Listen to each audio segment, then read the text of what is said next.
UP में budget भी पारित हुआ, विधेयक भी पारित हो गया, लगातार वो चर्चा से भागते रहे। देखिए, इसमें तो हम लोगों ने पूरी व्यवस्था रखी थी और 24 मार्च तक के बजट सत्र चलना था। विपक्ष विधानसभा आते रहे, विपक्ष के सदस्य आते रहे, प्रश्न भी करते रहे, शून्यकाल में भाग लेते रहे, लेकिन अनुदान मांग में उन्होंने चर्चा नहीं की। तो सरकार के पास जो शासकीय कार्य है वो समाप्त हो गया, तो विधानसभा समाप्त करना पड़ा। ये भारतीय जनता पार्टी के जो अंतर विरोध है उसके कारण से हुआ है। ये कोई और व्यक्ति है जो नेता प्रतिपक्ष बनना चाहता है और इस कारण से उनके जो अंतर विरोध है, गुटबाजी है, उसके चलते हुआ। नहीं तो विपक्ष के सब सदस्य तो रोज आते रहे, रोज प्रश्नकाल हुआ है, रोज शून्यकाल हुआ है और उसके बाद वो नदारत होते रहे। यदि वो अनुदान मांगों की चर्चा में भाग लेते तो सदन में उनकी भी बात आती, सरकार को कुछ सुझाव भी मिलते और साथ ही उनको भी व्यक्तिगत रूप से अपने क्षेत्र की बात कहने का अवसर मिलता, जिसको उन्होंने खोया है। ये घोषणा पत्र को लेकर भी नेता प्रतिपक्ष ने सवाल किया आपसे कि अलग-अलग बयान आते हैं, लिखने वाले। देखिए, सीधी बात ये जो घोषणा पत्र है, हम लोगों ने जो पूरे प्रदेश भर में 15 साल भारतीय जनता पार्टी की कुशासन रही है और उससे हर वर्ग ठगा हुआ महसूस किया, चाहे वो किसान हो, चाहे मजदूर हो, चाहे आदिवासी हो, चाहे अनुसूचित जाति के लोग हो, चाहे युवा हो, चाहे महिला हो, सभी वर्ग उससे पीड़ित थे। चाहे व्यापार और उद्योग जगत के लोग भी बहुत ही दुखी थे, वो बोल नहीं पाते थे और उन सब से बात करके हमने घोषणा पत्र बनाई और घोषणा पत्र के अनुरूप हम लगातार काम करते जा रहे हैं जितने भी। और उससे घोषणा पत्र के अतिरिक्त भी गोधन न्याय योजना हमारे घोषणा पत्र में नहीं था, लेकिन हमने उसे लागू किया ताकि लोगों को उसका लाभ मिल सके।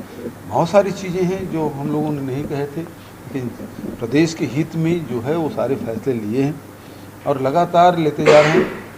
ये विपक्ष यहाँ कुछ बात करते हैं, दिल्ली में जाकर कुछ और बात करते हैं, उसका खामियाजा पूरे छत्तीसगढ़ को हो रहा है। भारत सरकार हमारे 18,000 करोड़ रुपये दे देते तो आज और भी कार्यक्रम हम लागू कर पाते, जिसका लाभ सीधा यहाँ के युवाओं को, महिलाओं को, बेरोजगारों को मिलता। शिक्षा के क्षेत्र में, स्वास्थ्य के क्षेत्र में हम और बेहतर काम कर सकते थे। सर, पूरे सत्र में जिस प्रकार से विरोध बना रहा विपक्ष की ओर से, आसंदी को भी कई बार आघात पहुंचा है विपक्ष की तरफ से, आपको लगता है संसदीय परंपरा को नुकसान पहुंचा है विपक्ष ने जो करता? देखिए, आसंदी नियम प्रक्रिया से ही संचालित होते हैं, उससे बंधे होते हैं, लेकिन आसंदी पर लगातार आक्षेप करना ये बेहद दुर्भाग्यजनक है और ऐसा पहले कभी नहीं होता रहा है। कई बार हम लोग जब विपक्ष में थे, अनेक बार आसंदी से हम लोग मांग करते थे, अपनी बात रखते थे, लेकिन सीधा टकराव की स्थिति नहीं होती थी। लेकिन इन लोगों ने लगातार जो किया है वो ठीक नहीं। न्याय योजना के लिए नई मंत्रिमंडलीय समिति की आपने घोषणा की। देखिए, पिछले साल आपको याद होगा बजट सत्र में मैंने घोषणा की थी, 5 मंत्रियों की उप समिति हमने बनाई थी और जो 1 साल के लिए राजीव गांधी किसान न्याय योजना के लिए कार्यक्रम उन्होंने दिया था। और इस साल भी बजट में 5,703 करोड़ रुपये का प्रावधान हमने किया है। अगले साल के लिए राजीव गांधी किसान न्याय योजना का रूपरेखा किस प्रकार से होगा, किस प्रकार से उसे लागू करना है, इसके बारे में मंत्रिमंडल की उप समिति है वो विचार करेगी। बजट जो सत्र था, कोरोना के बाद आप लोगों ने काफी तैयारी की, क्या चुनौतियां महसूस की और गतिरोध को अगर छोड़ दिया जाए तो कहाँ तक संतुष्ट हैं आप इस सत्र से?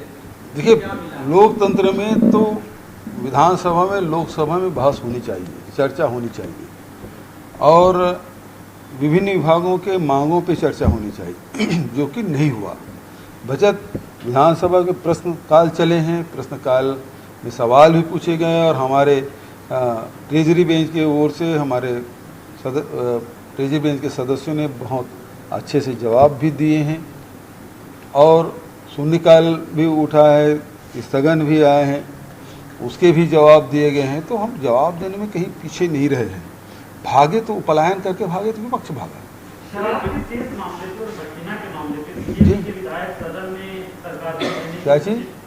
शराब पर सेस के मामले में हाँ हाँ और बठिना के मामले में बीजेपी के विधायक सदन में घेरने की कोशिश करते नजर आए। अब राजभवन पहुंचे हैं, तमाम बीजेपी के विधायक शिकायत कैग भी गए थे। वो राजभवन क्या क्या कहने जाएंगे? विधानसभा नहीं चला तो नहीं चला तो किसने भाग नहीं लिया? जब अनुदान मांग में जब प्रस्तुत हुआ कोई विपक्ष के विधायक बोलेगा ही नहीं तो फिर आगे बढ़ेंगे कि नहीं बढ़ेंगे?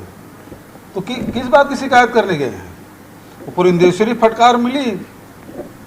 बठेना के मामले को लेकर विपक्ष कल भी लाया था स्थगन प्रस्ताव, आज भी लाया। आज दो बार उन्होंने गर्भगृह में प्रवेश कर दिया। कुछ उसी को वो पुलिस की कार्रवाई को वो ठीक नहीं मान रहे हैं, बोल रहे हैं पुलिस उसमें गुमराह कर रही है, इस तरह की बात कर रहे हैं। इस पर क्या कहना? देखिए, यदि विपक्ष गया था, मेरे क्षेत्र है और मैं उनका स्वागत, मैंने पहले भी किया था, वो गए हैं, उनका स्वागत है।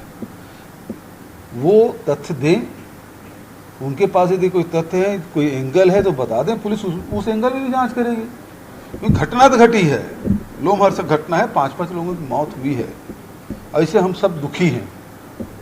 लेकिन घटना अब वो आत्महत्या है, हत्या है, ये तो विवेचना के बाद ही तय होगा। इसमें तो मैंने कुछ कहा नहीं।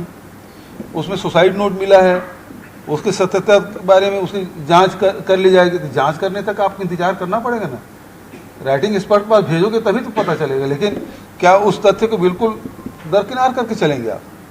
तो वो सारे जो आप गए थे, जांच करके आए हैं, जांच करके आए हैं, तो हम लोग भी जांच करने जाते थे और मीडिया के सामने वो जांच रिपोर्ट प्रस्तुत करते थे।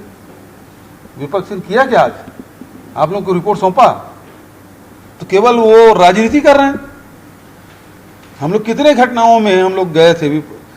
चौबे जी कमेटी बनाते थे, जब नेता थे तब प्रदेशाध्यक्ष थे, प्रदेशाध्यक्ष के रूप में भी, चाहे वो पटेल जी हो चाहे महंत जी हो, कमेटी बनाते थे और कमेटी के सदस्य के रूप में हम लोग जाते थे, रिपोर्ट सौंपते थे और फिर प्रेस कॉन्फ्रेंस करके उन सारे बिंदुओं को हम उजागर करते थे, मीडिया के सामने रखते थे और सरकार को भी देते थे। लेकिन इस घटना में अभी तक के न मीडिया से बात किए, लेकिन रिपोर्ट सबमिट नहीं किए। आपको दिया क्या? नहीं दिया है। तो ये केवल राजनीति कर रहे हैं। जो यदि तथ्य है सामने लाए, निश्चित रूप से उस एंगल में हम जांच करेंगे। उसमें कोई पीछे हटने वाली बात नहीं, कोई छुपाने वाली बात नहीं। क्यों किसी को छुपाएंगे? घटना घटी है, इतनी बड़ी घटना घटी है। अब हत्या है या आत्महत्या है, उस एंगल में भी जांच कर लेंगे। इसमें लेकिन विपक्ष सर केवल इसको हत्या के तौर पे नहीं, उसमें दलित का भी एंगल ढूंढ के ले आए हैं कि अनुसूचित जाति वर्ग से है, दलित परिवार है, मतलब उसमें भी जातिगत एंगल ढूंढ लिया है। कुल मिला के राजनीति कर रहे हैं ना। घटना बेहद लोमहर्षक है, बेहद पीड़ादायक है। एक परिवार के 5-5 लोगों की मौत हो जाना ये कोई छोटी घटना नहीं है, लेकिन इसमें विपक्ष राजनीति ना करे। सर एक चीज आपने ये भी कहा था सर कि प्रश्नकाल में आएंगे, शून्यकाल में आएंगे और उसके बाद चले जाएंगे। विपक्ष की हठधर्मिता के कारण ये सत्र जो है 24 बैठकों का ना होकर छोटा हो गया। हाँ, 24 की जगह 12 हो गया। तो ये कारण ही यही है। वो आ रहे हैं, रोज सदन में के कार्रवाई में भाग भी ले रहे हैं और उसके बाद चले जा रहे हैं। तो उनको लोकतंत्र में विश्वास नहीं है। वो केवल अपना मीडिया में स्थान प्राप्त करने के लिए सब कर रहे हैं। और गुटबाजी मुख्य रूप से उनके बीच में जो अंतर कला गुटबाजी है, उसके कारण से ये हो रहा है।